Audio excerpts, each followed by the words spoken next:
자, 시편 59편 8절에서 10절 말씀. 우리 다 같이 자, 시작. 나의 자비 하나님께서 나를 보호하시리니 하나님께서 나로 하여금 내 원수들 위에 임하는 나의 열망을 보게 하시리이다. 그들을 죽이지 마소서. 내 백성이 잊을까 하나이다. 오 우리의 방패 되신 주여, 주의 능력으로 그들을 흩으시고 낮추소서. 아멘. 예, 이게 8절부터인데 뭔가가 잘못 읽은 것 같습니다. 자, 8절부터 다시 한번 보겠습니다. 그러나 오 주여, 주께서 그들을 비웃으시리니 주께서는 모든 이방을 조롱하시리이다. 그의 힘으로 인하여 내가 주를 기다리니 하나님께서 나의 요새시기 때문이나이다. 때문이니이다. 아멘. 예, 뭔가 이게 왔다 갔다 합니다. 자, 이제 우리가 시편을 쭉 하면서 특별히 이 59편에 와서는 분별에 대한 이야기를 여러분들과 함께 많이 또 깊이 있게 나누게 되네요. 여러분이나 저나 우리 모두가 이 분별이 너무 중요하다는 걸 아시죠? 분별을 못해서 이단에 갈 수도 있고, 분별을 못해서 성경을 엉뚱하게 볼 수도 있고, 분별을 못해서 내 일상을 망칠 수도 있고, 분별을 못해서 내 인생을 허비할 수도 있고, 이렇게 분별이라는 것은 여러 가지 갈림길 앞에 서서 내가 어느 쪽으로 가야 하는지, 방향을 어떻게 선택해야 되는지를 가지는 어떤 식견이라고 이야기를 할까요? 이런 것들이 이제 분별이라 이렇게 표현을 할 수 있습니다만은, 사실 우리가 분별이라는 것을 대부분 우리가 아직 신앙의 깊이가 없을 때는 자기 생각 속에서 분별을 해요. 내 생각 속에서 분별을 해요. 근데 그게 거의 그렇게 판단하고 분별을 했던 것은 한 번도 거의 맞은 적이 없죠. 안 맞아요. 왜냐하면 우리는 매우 육적으로 판단을 하고 결정을 짓기 때문에 그렇게 결정을 했던 것 중에서 우리가 낭패를 보지 않은 것들이 거의 없었을 것입니다. 그래서 우리는 육적으로 분별을 하지만 그 분별은 우리에게 아무것도 도움을 주지 못하고 남은 게 아무것도 없었던 여러 번의 일들이 분명히 있었을 것입니다. 그러나 분별이라는 것은 어느 때부터 시작될 수 있느냐면 하나님 관점에서 모든 사물을 판단하고 이해하려고 시작할 때부터 분별은 정상적으로 작동을 하는데, 우리가 하나님의 관점, 하나님의 시각으로 세상을 바라봐야만이 그 분별이 된단 말이죠. 그러니까 이게 이제 우리 개인에게는 이렇게 설명을 해드릴 수가 있는데요. 성경 말씀이 우리에게 내 마음에 들든지 안 들든지, 내가 흡족하든지 흡족하지 않든지, 그냥 하나님께서 그렇다 그러면 그냥 그렇게 여기는 거죠. 이게 하나님 관점에서 보는 분별이거든요. 그러니까 우리가 결국은 분별이라는 것은 언제 생기느냐면 하나님의 관점을 가질 때만이 분별이 생긴다는 것이 오늘 여기 59장에 있는 말씀인데, 이 다윗은 사울이 살아가는 모든 삶과 생애를 바라보면서 그는 그의 악행, 그의 폭력 이런 것들을 쭉 보면서 관찰을 아주 깊게 하게 됩니다. 관찰을 하면서 그 안에 있는 그 폭력성, 거짓, 오늘 여기 보면 이제 이런 말이 나오죠. 그들이 입만 열면 뭐라고요? 거짓말. 여기 12절을 보면은 그들이 말하는 저주와 거짓말 때문이니다, 이렇게 말씀을 하고 있어요. 그러니까 말만 하면 거짓말을 하고, 그 다음에 저주를 한다는 이야기는 남들에게 유익을 끼치지 않는다는 거예요. 저주를 한다는 말, 그냥 이게 말로 저주를 한다는 뜻이 아니라 남들에게 도움이 되는 것을 하지 않는다는 거예요. 전부 다 자기에게 1g이라도 도움이 되면 여러 사람을 해쳐서라도 자기에게 도움이 되는, 그렇게 결정을 하고 행동을 하지, 모든 사람들에게 유익이 되고 다른 사람들 필요를 채워주는 것, 이런 거 상관이 없다는 것이죠. 이제 그렇더라는 것이죠. 그러니까 이런 사울의 행동과 삶을 깊이 관찰을 하면서 다윗은 하나님 앞에 깊은 분별력을 가지게 됩니다. 그래서 오늘은 우리가 이제 저번 주에 말씀드린 것처럼 분별의 깊이를 가지려면 우리가 말씀대로 살아 바른 길, 이 정로, 발을 정자 길로 짜잖아요, 그죠? 정로로 걸어서 체험한 것들이 분별력이 되고, 정로라는 것은 뭐죠? 하나님 관점에서 모든 상황을 분석해 보는 것이죠. 그게 바로 정로를 걷는 길이거든요. 그래서 그런 것들로 인해서 분별력을 갖게 되고, 이 분별은 이제 우리 매일매일 삶 속에 크고 작은 일들이 우리에게 일어나지만 그것을 분별해서 모든 일어나는 사건들마다 분석을 해보는 거죠.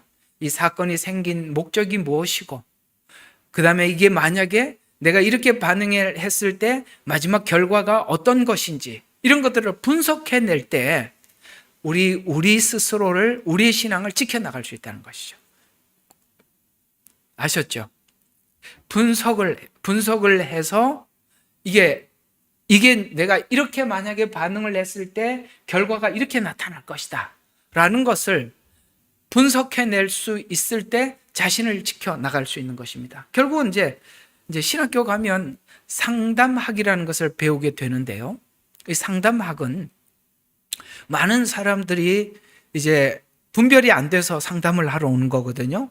이런 상황들이 있는데 이 상황을 내가 이렇게 반응을 했을 때 나중에 어떤 결과가 나타날까?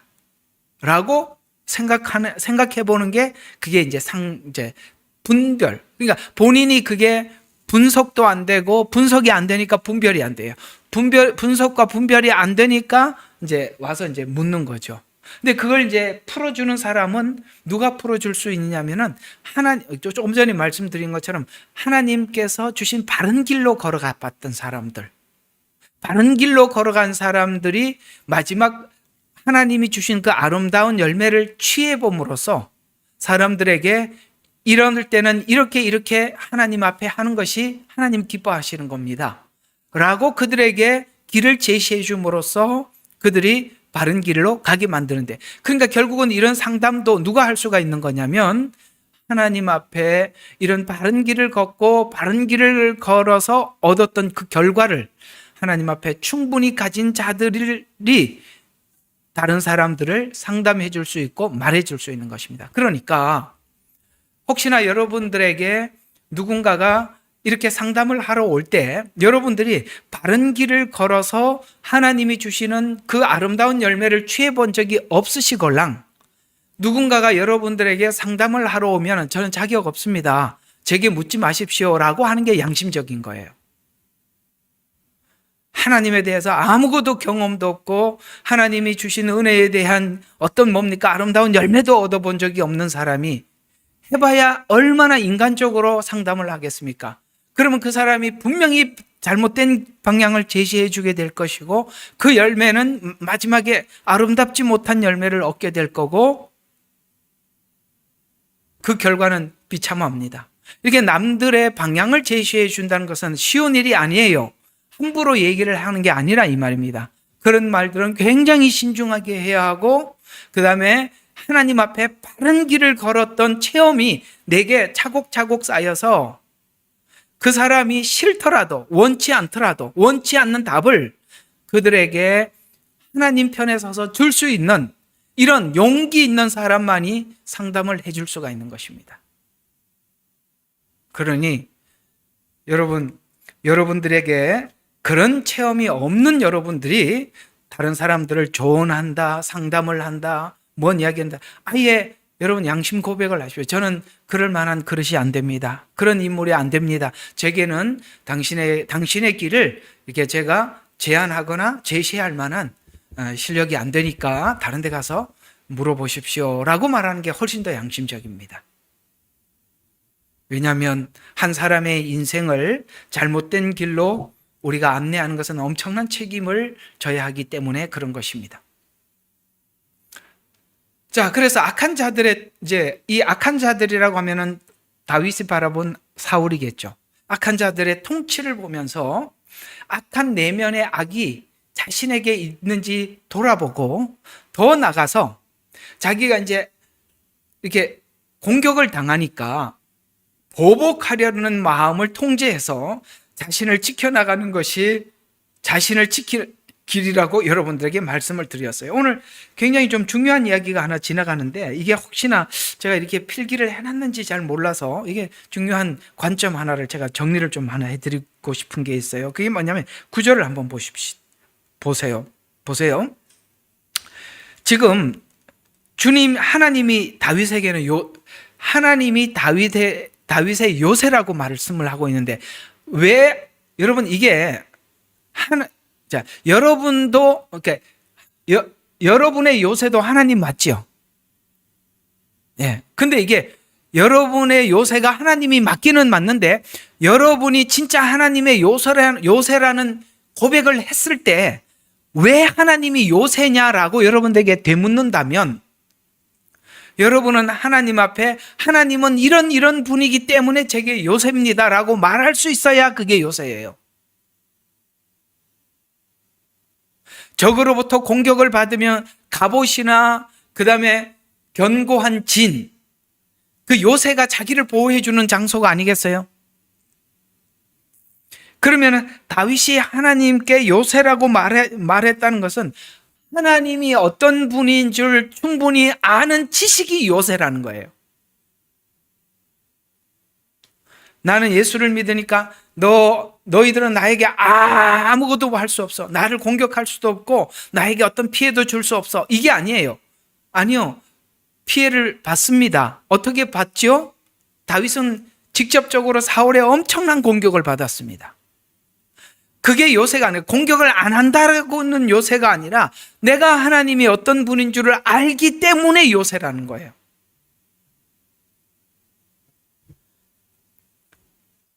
그래서 오늘 여기 본문은 이런 악한 자들을 보고 하나님은 어떤 시각으로 악인을 관찰하고 있는가를 알 때, 아시겠어요? 하나님은 악인을 어떤 시각으로, 하나님의 관점을 지금 바꾸고 있는 겁니다. 하나님의 관점으로 악인을 바라보는 거예요. 그게 요새라 이 말이에요. 알 때 보복과 심판이 자신의, 그러니까 다윗의 손을 통하지 않고 하나님의 손을 통해서 하실 것에 대한 믿음을 가지는 것이 가장 완전한 길이고 안전한 요새가 된다는 거예요. 그래서 하나님의 시간을 기다리고 하나님의 때를 기다리는 거예요. 그게 요새라는 거예요. 우리가 이런 경험이 없으면 다윗과 같이 이렇게 실제 그런 상황에서 자기가 기다리고 그 다음에 하나님의 때를 기다려서 하나님께서, 오늘 여기 보면 되게 재미있는 이야기를 해요. 한번 보시죠. 이런 말이 있습니다. 자, 없어지게. 자, 여기 보면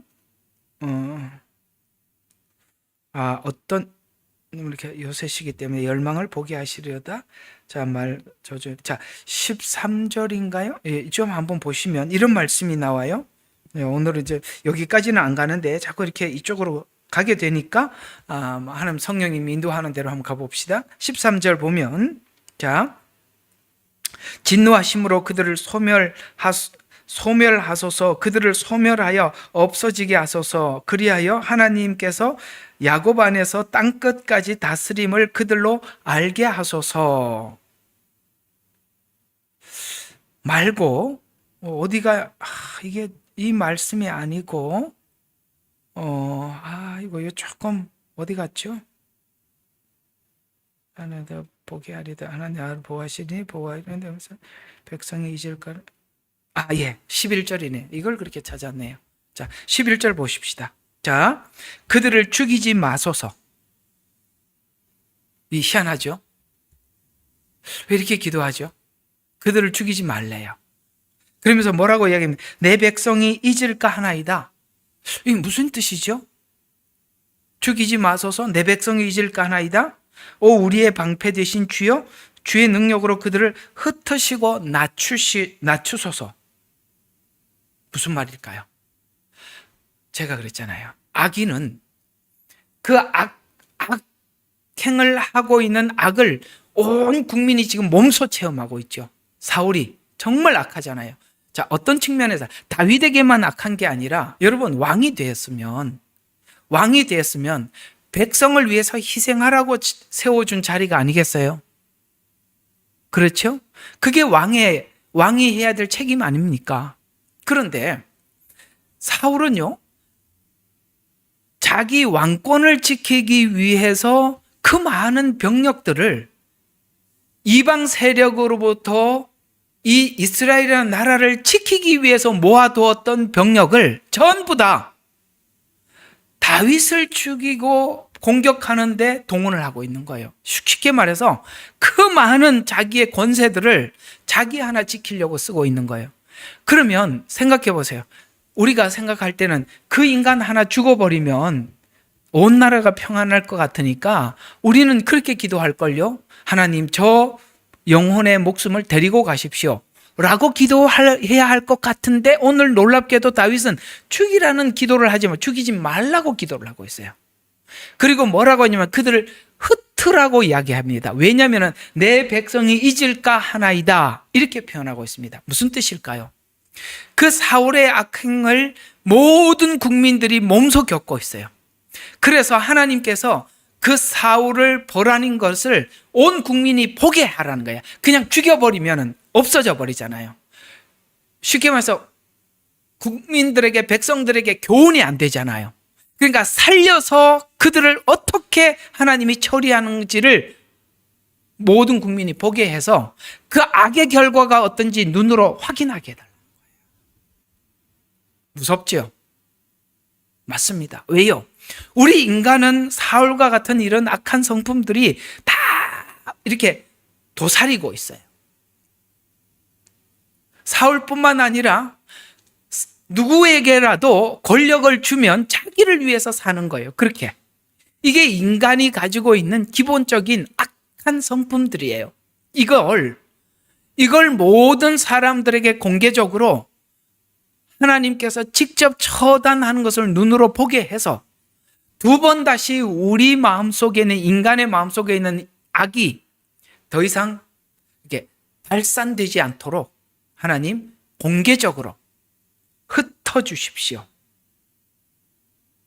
그렇게 기도를 하고 있는 것입니다. 우리는 정말 악한 사람들을, 사울과 같은 존재를 놓고 오늘 여기 59장에서 기도하는 것처럼 이렇게 기도하는 거예요. 왜? 성경이 그렇게 말씀해 주고 있으니까 우리 그렇게 기도해야 되는 거예요. 왜? 그 악한 사람을 하나님께서 처리하지 않으면 모든 사람들의 그 속에 있는 그 악한 성품들이 불뜻 일어난다는 말이에요. 도덕성이 한순간에 파괴가 되고 하나님께서 주시는 사람들의 양심이 마비가 돼요. 그러니 하나님, 모델로 삼아서라도 하나님께서 직접 처단해 주십시오 라고 그렇게 기도를 하고 있는 것입니다. 그래서 오늘 이 시인은, 하나님 관점에서 본 시인은 아주 이 중요한 시각적인 변화, 왜 그렇게 기도할 수 있었는가, 왜 그렇게 기도할 수 있었는가를 아주 중요한 어떤 시각적인 변화가 일어나. 우리가 아까 말씀드렸죠. 분별은 언제 생긴다고요? 하나님의 시각을 가져야 돼. 하나님의 눈으로 세상을 볼 수 있을 때 우리에게 분별이 생기는데, 오늘 여기 보면 관점이 확 바뀌어버려요. 어떻게 나오는지 한번 봅시다. 8절. 자, 이렇게 이야기합니다. 자, 7절부터 봐야 이제 8절이 드러나니까, 보소서 그들이 입으로 토해내며 입술에는 칼을 물고 말하기를 누가 들으리요? 이게 무슨 말이에요? 말만 하면은 사람을 죽이는 말만 한다는 거예요. 그리고 누가 들으리요라는 말은 아주 아나무인이라는 거예요.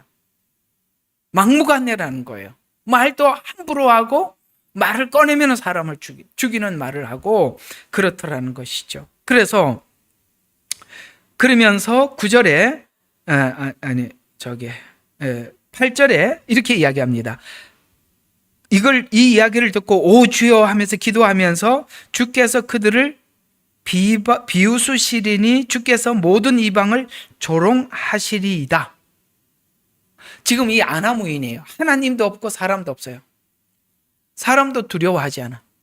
그런 아나무인이 이런 말을 했을 때 하나님이 그 말을 듣고 어떻게 했다고요? 비웃고 조롱하더라. 이게 바로 사실은 그가 한 말이 권세가 있고, 권세가 있는 사람들이 말을 한마디 하면은 그게 국가의 법으로 시행이 되잖아요. 그러면 모든 국민들이 고통을 받죠. 여러분, 이상하게 참 이 상황이 맞아 떨어지니까 이게 또 내가 조심하라니까 말은 안 하는데, 저기 알아서 들으세요. 이 법이 시행이 되면 온 국민이 고통을 받잖아요.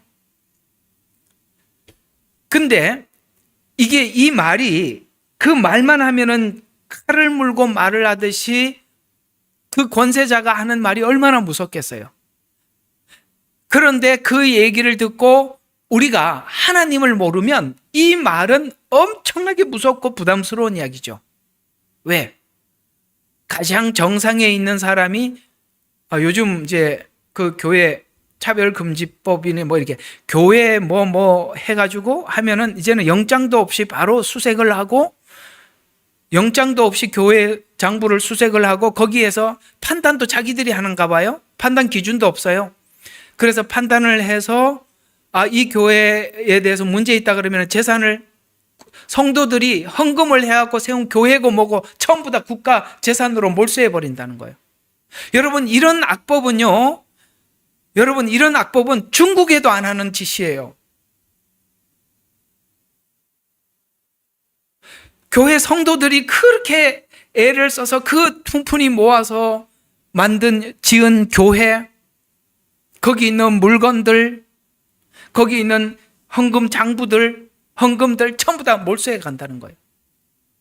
이 지구상에 그런 나라가 있을까 싶을 정도예요. 우리는 오늘 이 58편, 우리가 입을 다물 게 아니라 기도하셔요. 오늘 이게 하나님께서 다윗이 어떻게 기도했는지 보세요. 기가 막히는 거 아닙니까? 기가 막히는 거. 근데 하나님이 이걸 보고 뭐 한다고요? 비웃고 조롱한다는 하나님의 관점에서 이 말을 하는 사람을 딱 파악하는 순간 뭡니까? 다윗은 용기가 생기는 거예요. 그의 말은 권세자의 말이고 힘이 있어 보이지만은, 그러나 하나님이 그 말을 듣고 웃으신다라는 하나님 관점으로 그 말을 분석해 보는 거예요. 바로 이게 분별이라는 거예요. 근데 하나님 없이 그 얘기를 들으면 얼마나 무서워. 다 끝난 것 같잖아요. 그래, 관점을 딱 바꾸고 나니까 달라지더라. 이렇게 얘기하고 있어요. 그래서 오늘 7절에 비웃으신다는 를 전환해서 주께서 비웃으시고 이방이 조롱한다고 전환하면서, 하나님의 비웃으심은 그들의 오만한 괴략이 얼마나 무력한가를 보고 웃는다는 말이에요. 그게 얼마나 기가 막혀, 그게 얼마나 무기력하고 그런지 하나님 알고 비웃는다. 그래서 오늘 여러분, 우리 시편의 1편, 2편, 2편이 굉장히 중요한 성경인데요, 열방이 모여서, 여기서는 지금 사울이 하나가 그러지만 나중에는 열방이 전부 다 모여서 이런 계략을 꾸미더라는 거예요. 열방이 모였다는 것은 각 나라 정상이 다 모였다 이 말이죠. 하나님을 대적하자라고 모여서 전부 다 꾸며 하는 짓이라는 게 전부 다 하나님을 대적하는 이런 걸 하더라는 거예요. 그러나 하늘의 하나님이 뭐 한다고요? 웃으시고, 여기도 59편에도 웃으시고 2편에서도 웃으시더라, 이렇게 말씀하고 있습니다. 왜요? 이 모든 것을 주관하시는 하나님을 모르니 자기들이 힘이 있고 권세가 있고 뭘 하면은 될 줄 아는 거예요. 하나님이 기가 막혀서 웃는 겁니다. 하늘에서 웃는데요. 우리가 이런 시각으로 세상을 보고 그 사람들의 말을 들으면 두려움이 없어요. 다윗은 비방과 모략이 커질수록 악의 크기를 보지 않고 하나님의 높이를 보니 라는 말이죠. 다윗을 모략하고 중상하고 비방하고 수많은 이야기. 여러분 개인에게도 그런 일이 생길 수 있어요. 여러분들을 비방하기도 하고, 여러분들에게 어떤 모략이라는 것은 뭐 술수를 써서 막 뭘 갖다가 없는 걸 만들어 갖고 갖다가 막 죄를 막 붙이고, 이해가 가요? 그런 이야기를 들으면 우리가 얼마나 기가 막히겠어요. 그때 우리가 시각을 어떻게 하라고요? 하나님 시각으로 바꾸라. 이게 오늘 답이에요. 하나님의 시각으로 봐라. 이게 오늘 답이라는 것이죠. 그래서 이 악의 크기를 보지 않고 하나님의 높이를 보니라는 말로서 하나님은 다윗의 시각을 높여주셨는데 하나님이 듣고 비웃고 조롱하고 있음을 열어주셨기 때문에 하나님의 비웃으심은 뭐예요? 하나님의 법정의 심판이 준비되어 있다라는 겁니다. 하나님의 법정. 이게 무섭죠. 세상 법정은 사람들이 죄를 뒤집어 씌울 수도 있어요. 세상 법정이 얼마나 불의한지 예수님은 그 죄 없는 예수님을 갖다 놓고도 죄를 뒤집어 씌우는 게 세상 법정이에요. 보세요. 그런 일들이 얼마나 많아요. 그렇죠? 힘 있고 능력 있고 세력 있는 사람들은 다 피해 나가고 힘 없는 사람들은 전부 다 뒤집어 써서 뭘 당할지 알 수가 없어요. 그러나 하나님의 법정은 중심을 살피시는 하나님이세요. 세상은 결과를 겉을 보고 판단을 하지만 하나님은 동기를 심판하신답니다. 동기. 그게 얼마나 무서운지 아세요? 세상 법정은 동기를 다 덮습니다. 동기에 어떻든 상관없어요. 결과를 보고 말을 하죠.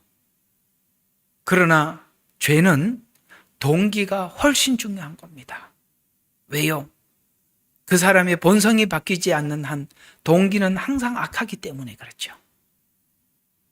교도소에 넣는다고 해서 그 사람이 바뀌지 않습니다. 왜요? 근성이 바뀌지 않는데 뭐가 바뀌겠어요? 사울은 자신의 위협을 칼과 창으로 대응했지만 다윗은 오늘 여기 59편에 하나님의 주권에 기대는 담대함으로 나가더라는 거예요. 이게 바로 하나님의 주권에 의지하는 것이 다윗에게 요새였더라는 거예요. 하나님의 시간, 하나님의 방법, 하나님의 때를 믿고 기다려 나가는 것이죠. 이는 사울은 자신에게 위협이 느껴지면 다윗을 향해 무력으로 창을 던져서 실제 물리력으로 자기 실력으로 죽이려 했던 이유는 자신의 자리를 지키기 위해서 위협의 대상을 칼과 창으로 대응했다는 것은 이미 하나님에 대한 뭐가 없어요? 인식이 무너진 상태를 의미하는데 놀랍게도 사울은 하나님을 모르는 이가 아니라는 게 무서운 거예요. 만약에 이가 하나님에 대한 존재를 모르는 사람 같다면서 몰라서 그렇구나 라고 하겠지만 사울은 하나님의 존재를 알면서 그렇게 하더라는 거예요. 그건 왜 그런지 좀 뒤에서 설명을 할게요. 반대로 다윗은 사울의 위협을 하나님이 치리해야 할 영역으로 보고 하나님의 대응을 기다리는 방식을 채택했어요. 하나님께서 어떻게 대응하신 그 시간, 주권에 맡기고 기다리는 방법을 선택했는데 사울과 다윗의 차이는 사울은 하나님이 자신을 세웠다는 건 알아요. 하나님이 세웠다는 건 알아요. 그런데 문제는 뭐죠? 이걸 지키는 것은 자기 몫이라고. 보세요. 저는요, 이 사울과 같은 사람들을 무진장 많이 봤어요. 하나님이 자기를 부르셨다. 하나님이 나를 세웠다는 아는데 그 다음부터 하는 모든 방법은 자기 방법이야. 저는 너무너무 많이 봤어요. 진짜로 많이 봤어요. 목사들도 이런 사람들, 주의 종들도 무진장 많이 봤고요. 성도들도 엄청나게 많이. 사울과 같은 목사들한테 뭘 배우겠어요? 다 사울 같은 성도가 나오겠죠. 그러나 이걸 아셔야 돼요. 다윗은 하나님이 세웠다는 것도 알아요. 그렇기 때문에 잘 들어요. 하나님께서 세웠기 때문에 하나님께서 내리기도 한다는 것도 믿어요. 그런데 사울은 세우는 것만 받아들이지 내리는 것은 못 받아들이는 거예요. 요게 악이라는 거예요. 요게 악이라는 거예요. 예? 그래서 하나님이 그만두라고 사무엘을 통해서 말을 했잖아요. 안 받아들이는 거예요. 사무엘도 그 말을 하는데 무서웠다고요. 왜? 권세 앞에. 하울은 하나님이고 뭐가 없는 사람이니까. 하나님께서 들려주는 음성을 가지고 전달을 하는데도 무섭다니까. 그래서 이게 다르더라는 거예요. 여러분 있잖아요. 이런 게 있잖아요. 하나님이 나를 불렀다는 있는데, 여기 세우셨다는 있는데, 방법은 너무나도 인간적인 사울들이 너무 많다는 거예요. 그걸 아셔야 돼요. 하나님이 세우셨다면 하나님이 내려오라고 하는 것도 하나님이 하는 거예요. 이게 뭐냐면, 다윗은 압살롬이 반역을 했을 때 왕관을 놓고 내려놓고 가잖아요. 내려놓고 가잖아요. 그러니까 물러날 줄도 아는 거라 이 말이에요. 여러분 이렇게 요즘도 참 이게 험악한 말을 했던, 진짜 난 그 녹음 파일 듣고 진짜 놀랐어. 야, 이건 뭐 쌍욕도 이런 욕, 그건 세상 사람들도 여자들을 세워놓고 전도사 세워놓고 그런 말은 안 해. 나는 처음, 그래서 뭐 설마 했거니 하고 음성을 들어보니 이건 인간도 아니에요. 예? 인간도 아니야. 그렇게 유명한, 우리나라에 얼마나 지명도가 높은 목사예요. 그 입에서 그런 말이 나온다는 것은 상상도 못할 일이에요. 상상도. 들어보도 못한 욕을, 그 전도사들을 세워놓고 그렇게 욕을 하고 앉아있더라고요. 이야, 충격입니다. 그걸 아셔야 돼요. 세움도 내림도 하나님이 정하시는 거예요. 그때까지만 하는 거야. 그만두라 그러면 그만두는 거야. 뭐가 아쉬워? 뭐가 미련이 있어?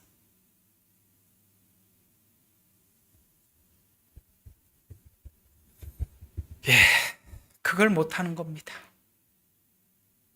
우리 신자의 삶에서도 사울형과 다윗형으로 볼 수 있는데, 사울은 비판이 사울에 대해서 비판. 그래서 다윗이 죽인 자는 만만이요, 사울이 죽인 자는 천천이라. 이게 비판이잖아요. 그러니까 이런 비판이 오면 항상 그래요. 즉각 자기 방법으로 방어해요. 이게 여러분들이 혹시나 여러분들에게 누군가가 여러분들의 마음에 상처를 주고 비판을 가해 올 때 바로 즉각적으로 여러분들이 자기 변호를 하기 위해서 바로 딱 입을 여는 이런 성향이라면 여러분 어쩔 수 없어요. 우리는 오늘 성경이라는 거울을 통해서 나는 정말 사울형인가 보다. 여러분 아무리 불편하시더라도 여러분 그런 유형의 사람이 사울형이라고 하나님이 사울의 인생을 낱낱이 놓은 거예요. 우리 스스로도 관찰하라고. 여러분들에게 오늘 사울처럼 누군가가 여러분들을 비판해 오면 여러분들은 여러분 스스로를 방어하기 위해서 해명하고 그 다음에 자기 방법으로 반격하고 그렇게 하십니까? 사울이 왜 그렇게 끝까지 그런 인간으로 남아야 했을까요? 여러분 잠언서 29장 25절에 이렇게 말씀을 하고 있습니다. 사람을 두려워하면 올무에 걸리거니와. 아멘입니다. 사람 시선에 함몰되어 있으면 우리는 언제나 올무에 걸리게 되어 있어요. 사람이 나를 어떻게 생각할까? 누가 나를 어떻게 생각할까? 여기에 우리가 함몰되어 있으면 우리는 분명히 올무에 걸리는 겁니다. 사람이 어떻게 생각하든지 간에 하나님이 어떻게 생각할까가 훨씬 중요한데 그건 별로 관심이 없고 누군가 내 마음의 자존심에 스크래치를 긁어내면 그건 견딜 수 없다면 여러분 모두 다 올무에 걸릴 수밖에 없는 성향을 우리가 가지고 있는 거잖아요. 다윗은 어떻습니까? 그는 생애에 너무나도 많은 억울한 일들을 겪었어요. 그래서 억울한 일이 있더라도 하나님께 맡기고 때로는 물러나기도 하고 자기를 지키기 위해서 불필요한 싸움을 하지 않았어요. 굳이 방어하기 위해서 반격하지 않았어요. 그래서 불필요한 싸움을 하지 않고 뭐예요? 하나님께 맡기고 하나님께서 처리할 때를 기다리는 타입이에요. 어때요? 둘이 타입이 너무 다르잖아요. 여러분들은 사울과 같은 타입이십니까? 다윗과 같은 타입입니까? 좀 억울한 누명을 뒤집어 쓰더라도 하나님께서 그걸 내가 억울한 누명을 뒤집어 써서 저 사람의 신학에 도움이 되고 교회에 도움이 되면 그거 그냥 여러분 감수하고 감사합니다. 주님이 내 죄를 다 지고 가셨는데 제가 우리 공동체를 위해서 이 정도는 좀 지고 가겠습니다. 그거 하나님이 얼마나 기뻐하시겠어요. 그것도 못죠. 한번 나는 사울형인가 다윗형인가 관찰해 보셨으면 좋겠어요. 다윗의 모습은 예수님 생애에서도 볼 수 있는 것인데요. 마치 예수님은 그 죄를 뒤집어 씌웠어요. 얼마든지 그것이 죄가 아니라고 항변할 수 있었습니다. 그러나 이사야서에서 말씀하신 그대로 어떻게 하셨습니까? 마치 자신은 도수장에 끌려가는 어린 양과 같이 끌려가 하나님 저들의 죄를 저들에게 돌리지 마옵소서라고 하나님 앞에 모든 심판을 하나님께 맡기고 그 모든 억울한 누명을 뒤집어 쓰고 가듯이 우리 죄를 뒤집어 쓰고 가신 겁니다. 그래서 저와 여러분이 구원을 얻게 되었고 그래서 교회를 얻게 되었고요. 교회를 세우게 되었고요. 그래서 뭡니까? 우리 죄가 용서함을 받게 되었고요. 주님께서 그걸 뒤집어 쓰지 않고 억울하다라고 발끈하고 나서면 어떻게 됐겠습니까? 모든 것은 다 수포로 돌아갔을 것입니다. 바로 이런 주님과 같은 희생정신, 이것이 이런 정신을 가지고 모든 사건을 맞이하는 것이 오늘 주제가 뭐라고요? 제가 아주 중요하다는 게 이게 하나님은 나의 요새시오라는 말의 뜻이에요. 다윗의 모습은 그죠. 예수님은 하나님의 주권에 악한 자들의 악을 모두 맡기고 죽으셨습니다. 그러나 주님은 아셨죠. 부활이 있다는 거. 악한 자들은 몰라요. 죽이면 끝이다. 안 보이니까. 그러나 우리는 압니다. 죽음은 부활의 시작이다. 그리고 우리는 부활을 얻기 위해서는 그거를 뒤집어 쓰고 그걸 내가 감수하는 거죠. 왜요? 새날이 밝아올 거니까. 그래서 다음 날 아침 부활로 사망의 권세가 깨졌습니다. 그 모든 것은 수포로 돌아갔습니다.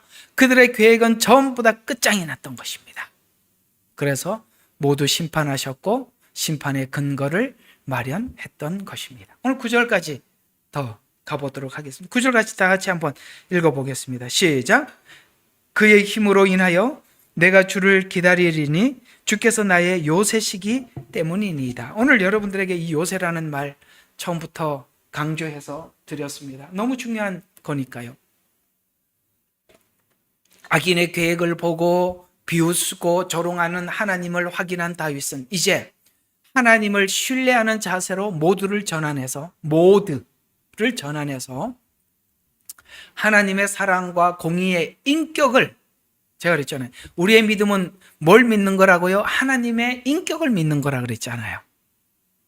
하나님의 사랑의 인격, 자비의 인격, 공의의 인격. 하나님은 두 가지가 견고하십니다. 하나님은 굉장히 공의로우신 분이라서 벌할 자, 심판받을 자를 절대로 넘기지 않습니다. 필연적으로 반드시 심판하십니다. 그리고 하나님은 사랑의 하나님이라 구원받을 거 용서를 구하는 사람들에게 무한한 사랑으로 용서하시는 분이십니다. 죄에 대해서 주님 앞에 돌아오는 자는 무한하게 받아주시고, 그러나 그 죄가 털끝만큼이라도 남아있는 자들에게는 가차없이 심판하시는 하나님, 이 두 인격 앞에 다윗은 자기의 모든 상황을 맡기는 겁니다. 그래서 이게 우리의 믿음은 어디에서 나온다고요? 하나님의 인격을 믿는 믿음이죠. 이것이 나의 힘이라, 이것이 나의 요새라, 이렇게 고백을 하면서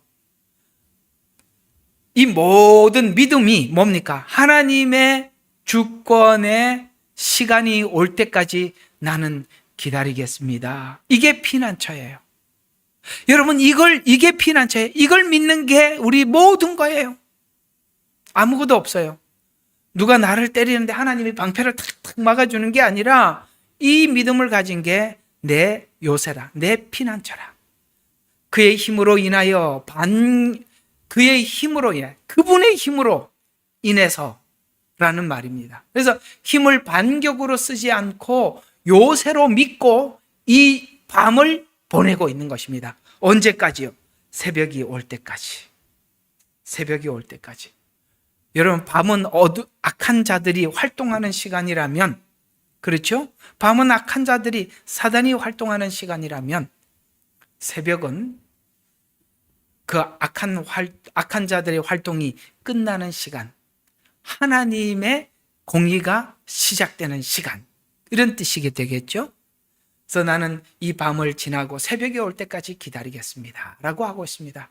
요새에서 고백했던 아까 그 신앙 고백들, 경계에서 자신을 관리하며 기다리겠습니다.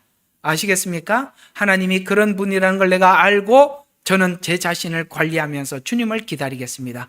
그러니 하나님, 내가 여기서 반격을 시작하면 나도 저들과 똑같은 사울이 되고 맙니다. 나는 저들의 계략에 넘어가지 않겠습니다. 이렇게 가는 겁니다. 멋있죠? 이게 바로 성경을 삶 속에 실천하는 정신이 이런 맥락 속에서 결정돼서 삶으로 구체적으로 나와야 돼요. 이게 바로 뭐라고요? 신앙생활이라고 하는 거예요. 이걸 보고 신앙생활이라고 하는 거라고요.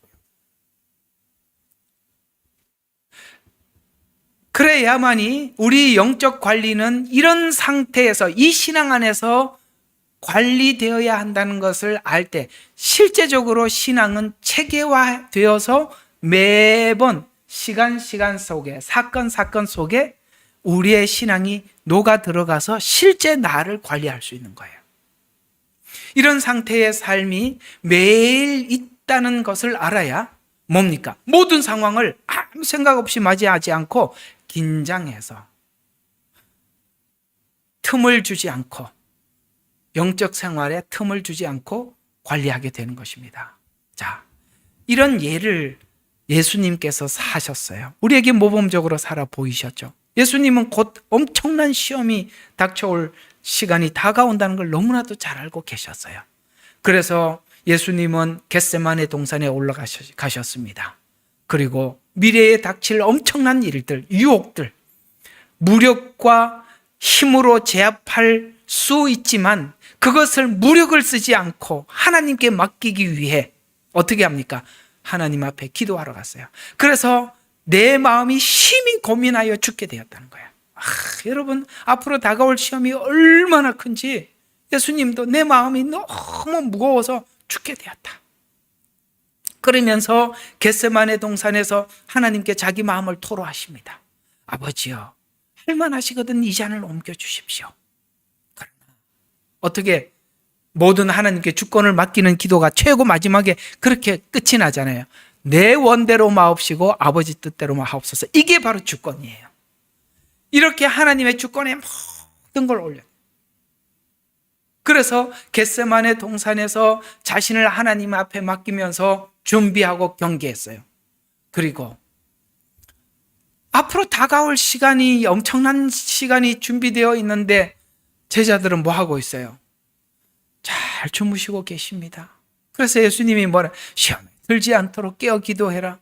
여러분, 깨어 기도하지 않으니까 전부 다 예수님 갈릴리에서 만나자는 말은 아무도 생각하지 못하고 다 엠마오마을로 내려가고 고향으로 가고 없어요. 왜? 준비를 안 했거든. 실패했잖아요.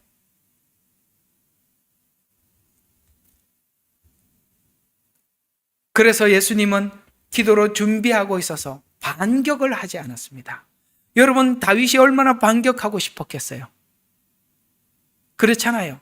무력을 쏘고 있는데 나도, 다윗에게도 400명이라는 군사들이 따라다녔잖아요. 얼마나 반격하고 싶었겠어요. 다윗은 아주 훌륭한 전략가입니다.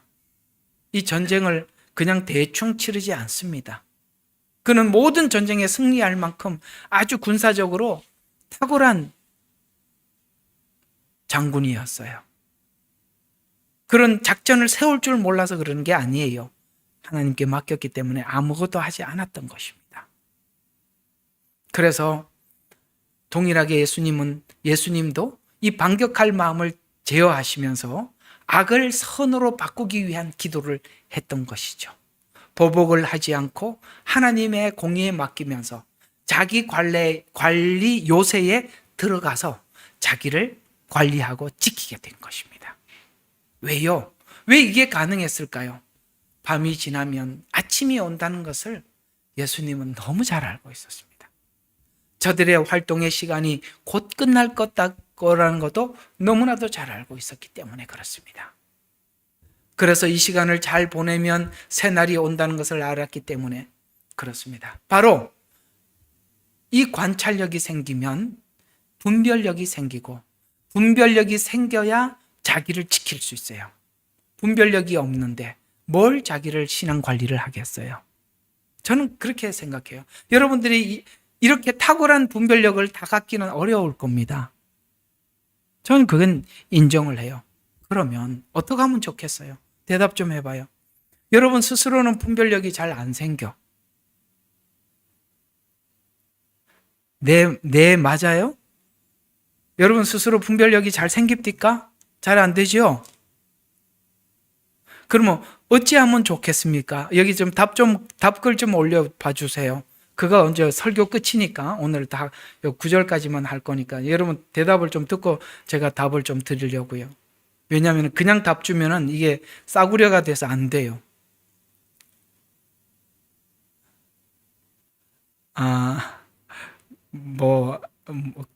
자, 어떻게 하면 좋겠습니까? 여러분들은? 나는 분별력도 잘 안 생겨. 그러면 이거 어떻게 하면 좋을까?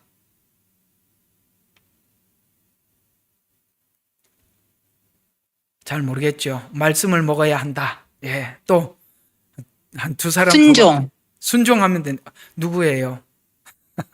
이연주. 이현주. 예, 알겠습니다. 그럼요. 오늘 대답 잘 하셨습니다. 그래서 여러분들이 양떼라는 거야. 여러분들 양떼가 무슨 분별력이 목자만큼 있겠습니까? 그래서 제가 좋은 비밀을 하나 가르쳐 드릴게요. 모르면 시키는 대로 따라라도 오세요. 참 보면은 답답해.